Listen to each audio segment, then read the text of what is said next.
deserves to be put through my durability test just like every other phone. The Mohs scratch test is first. Since OnePlus is advertising Gorilla Glass 5 on this device, we know that the scratch resistance is going to be on par with the Galaxy S8 and the iPhone 7.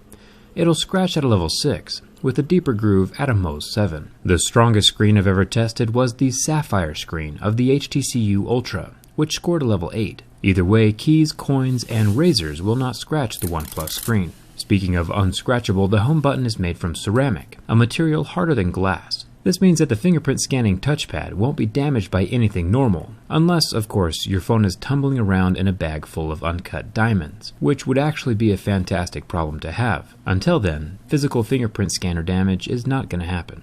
The front 16-megapixel camera with electronic image stabilization is covered by the Gorilla Glass 5, and while that sentence probably makes no sense to the average person, people familiar with my videos know that the camera lens is not going to be getting scratched or damaged. The earpiece is made from metal, no worrying about it ever falling out or tearing. So far this phone is made from some pretty solid materials.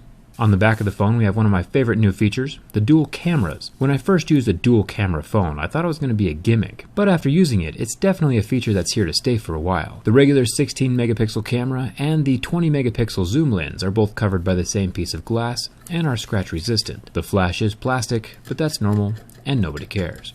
Now it might have crossed your mind that this phone looks a lot like another popular phone on the market right now, and you're not wrong. The iPhone 7 Plus and the OnePlus 5 are eerily similar. The iPhone does look slightly more premium with its aluminum body curving right up to the lenses, but it also has about half the megapixels as the OnePlus 5. My buddy Saf over at SuperSaf TV does some pretty sweet side-by-side camera comparisons, so it'll be interesting to see what he says about the cameras. I'll link his video in the video description. The OnePlus 5 and the iPhone 7 Plus do have a pretty similar physical footprint though. Now, back when the company OnePlus first started making phones in 2014, they released the OnePlus One, whose name might have been based off the exclusive invite-only system that was required to buy one of their phones. The OnePlus 2 was also invite-only, and finally, with the OnePlus 3, they got rid of that invite system. You might have noticed that they skipped the number 4. Skipping the OnePlus 4 might be out of respect to some Asian nations who are superstitious of the number 4. The number 4's pronunciation is very similar to the word for death. Nokia has also been skipping the number 4 with their phones for the exact same reason. And that's a pretty valid reason. Nobody else in the world wants to buy a phone named Death either. You also might be thinking to yourself that a razor blade is a bit extreme for a scratch test. And I agree. I did try some more realistic objects like my keys. They initially left a mark, but the marks rubbed completely off.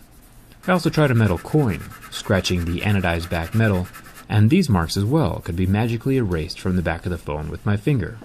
Pretty darn impressive. The anodized aluminum, just like on the iPhones, can handle your basic coins and keys scratching it, but it can also still be damaged by sharp rocks, razors, or that sack full of diamonds we were talking about earlier. It is durable, but not invincible. The volume button is made from metal, along with the mute switch, which is a feature that I wish was on more cell phones. I've come to miss it on my own Galaxy S8. The dual SIM card tray and power button are also metal. Down here at the bottom of the phone we have our USB-C slot and even a headphone jack. If you don't mind the lack of water resistance, this device has pretty much every useful tool a person could want in a cell phone. It looks like the phone is made out of premium feeling metal everywhere, and that makes me happy.